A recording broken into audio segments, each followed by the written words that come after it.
ఏది అయినా ట్రై చెయ్యి ఆచి chicken masala. Aachi chicken masala. Bigg Boss fame Ashureddy episode లో ట్విస్టులు కొనసాగుతున్నాయి. తనపై కేసు పెడితే సూసైడ్ చేసుకుంటానని ఆశురెడ్డి బెదిరిస్తున్నట్లు బాధితుడు ధర్మేంద్ర తెలిపారు.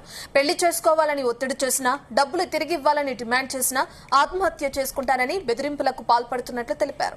గతంలోనూ ఆశురెడ్డి 2 సార్లు ఆత్మహత్య యత్నం చేసినట్లు సమాచారం. 2 నెలల క్రితమే ధర్మేంద్ర ఫ్యామిలీ పోలీసులకు ఫిర్యాదు చేశారు. ఇండియా, యూకేలో లోన్లు తీసుకుని ఆశురెడ్డి కోసం బాధితుడు ఖర్చు చేశాడు. త్వరలో ఆశురెడ్డితో పాటు ఆమె తల్లికి పోలీసులు నోటీసులు ఇవ్వనున్నారు. 9.8 కోట్ల రూపాయలకు సంబంధించి పోలీసులు ఆరా తీయనున్నారు. పూర్తి డీటెయిల్స్ మా క్రైమ్ బ్యూరో చీఫ్ రవితేజ అందిస్తారు. రవితేజ, తన తల్లికి కూడా నోటీసులు ఇచ్చే అవకాశం కనిపిస్తుంది. మరి ఎవరైనా రియాక్ట్ అయ్యారా? ఆశురెడ్డి అసలు ఏం స్పందిస్తున్నారు? ఆత్మహత్య చేసుకుంటా అని బెదిరింపులకు పాల్పడుతున్నారని ధర్మేంద్ర వర్షన్ ఉంది. ఏంటి దీనికి సంబంధించిన డీటెయిల్స్ ఎలా ఉన్నాయి?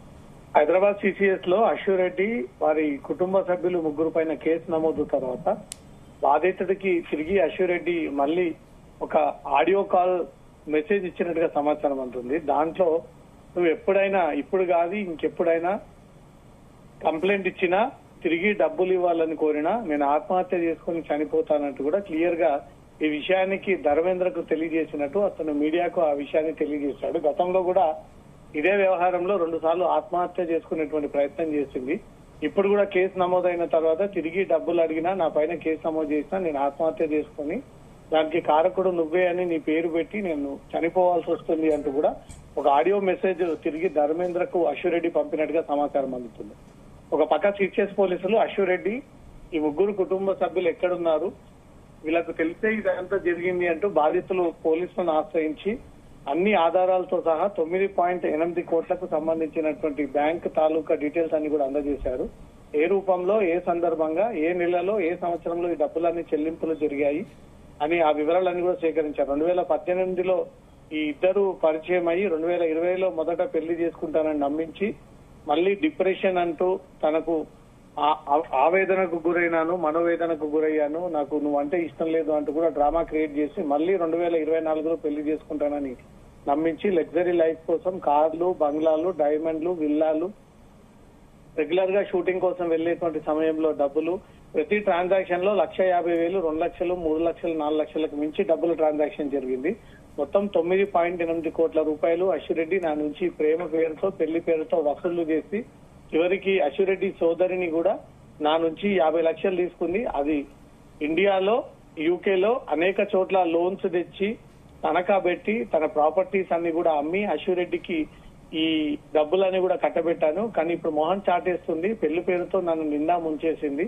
నన్ను కాకుండా ఇతర వ్యక్తులని కూడా ఇదే ప్రేమ పేరుతో, పెళ్లి పేరుతో వాళ్ళని పరిచయం ఏర్పాటు చేసుకుని వాళ్ళ జీవితాన్ని కూడా రోడెక్కిచ్చే ప్రయత్నం చేస్తా ఉంది. అశురెడ్డి పైన చర్యలు తీసుకోండి అంటూ కూడా ధర్మేంద్ర తండ్రి సత్యనారాయణ సిసిఎస్ పోలీసులకు ఫిర్యాదు చేయడంతో ఈ 3 కుటుంబ సభ్యులతో పాటు అశురెడ్డి కూడా త్వరలో నోటీసులు అందజేసి పిలిపించి వివరణ కోరేటువంటి అవకాశం కనబడతా ఉంది.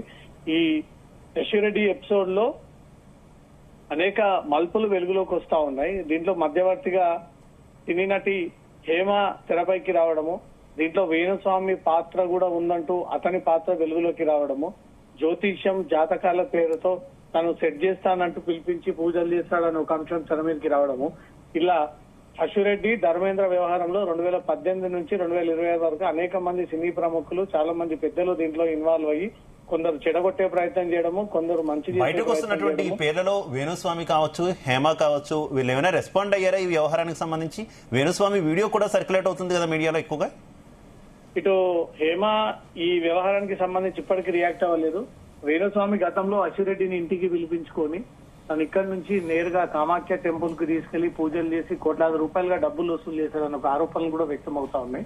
దీనిపైన హైదరాబాద్ పోలీసులు వేణుస్వామి జాతకాన్ని కూడా బయటికి తీసి అశురెడ్డి పూజ కోసం ధర్మేంద్ర వేసినటువంటి డబ్బులు ఈ అశురెడ్డి అకౌంట్ ద్వారా వేణుస్వామికి ఎన్ని డబ్బులు ట్రాన్స్ఫర్ అయ్యాయి, ఏ రూపంలో అయ్యాయి, ఎన్నిసార్లు పూజల పేరుతో వేణుస్వామి అశురెడ్డిని బురిడి కొట్టించాడు, తను కొనుక్కున్నటువంటి white colour Range Rover car కూడా అశురెడ్డి వేణుస్వామి దగ్గరికి తీసుకొచ్చి పూజ చేసింది. అప్పుడే కోట్లాది రూపాయలుగా వేణుస్వామి డిమాండ్ చేసి ఆ ధర్మేంద్ర నుంచి వచ్చినటువంటి డబ్బులన్నీ కూడా వేణుస్వామి తీసుకున్నాడనే ప్రచారం సాగుతా ఉంది. కాబట్టి ముందుగా ఈ కుటుంబ సభ్యులకు నోటీసులు అందజేసి ఈ 9 కోట్ల 80 లక్షల రూపాయలు తీసుకొని ఏం చేశారనే దానిపై కూడా వివరాలను లాగినప్పుడు ఇటు నటి హేమ పాత్ర ఏంటి, తనెందుకు మధ్యవర్తిగా వచ్చింది, తన పాత్ర ఏంటి అనే ఒక వివరాలు బయటకు తీయడము, మళ్ళీ దాంట్లో వేణుస్వామికి ఎన్ని డబ్బులు ముట్టాయి ఈ పెళ్లి విషయంలో అనే దానిపై కూడా పోలీసులు ఫోకస్ చేసి ఆ వివరాలన్నీ బయటకు తీసే అవకాశం ఉంది.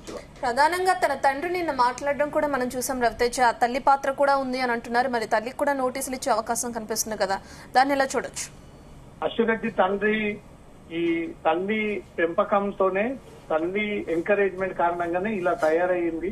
ఒక మంది వ్యక్తి డబ్బులు తీసుకుంటే డెఫినెట్ గా అది నేరం అవుతుంది, అది చివరికి మన కుటుంబానికే పరువు నష్టం జరుగుతుంది. అశ్వరెడ్డి డబ్బులు తీసుకున్నటువంటి మాట వాస్తవమే. తల్లి కూడా ఎంకరేజ్ చేసి ప్రోత్సహించి డబ్బులు తీసుకొని ఎంజాయ్ చేసినటువంటి మాట వాస్తవమే. దీనిపైన పోలీసులు చర్యలు తీసుకోవాలి. నేను మొదటి నుంచి ఈ కుటుంబీకులకు ఈ విషయాలన్నీ చెప్తున్నప్పటికీ వాళ్ళు అదేది పట్టించుకోకుండా డబ్బులు వచ్చేటువంటి విధానాన్ని మాత్రమే వాళ్ళు వసూలు చేసే ప్రయత్నం చేస్తా ఉన్నారంటూ కూడా అశ్వరెడ్డి తండ్రి నిన్న ఒక స్టేట్మెంట్ ఇవ్వడం జరిగింది. అశ్వరెడ్డి ఇవన్నీ తెలిస్తే మోసగించింది, చాలా మందిని ట్రాప్ చేసింది. అన్ని ట్రాప్ లో భాగంగా నేను కూడా మోసపోయాను. జయంత్ అనే మరో వ్యక్తితో రిలేషన్ ఉంది, అతని దగ్గర నుంచి కూడా డబ్బులు వసూలు చేస్తుంది. ఇద్దరు కలిసి తన కొడుకుని బ్లాక్మెయిల్ చేసి ఎక్స్టార్షన్ కి గురి చేస్తా ఉన్నారు. ఈ అందరిపైన చర్యలు తీసుకున్నట్టు కూడా సిసిఎస్ పోలీసులకు ఇచ్చినటువంటి ఫిర్యాదు పైన పోలీసులు కేసు నమోదు చేసుకొని దర్యాప్తు ప్రారంభించారు. Thank you Ravitej.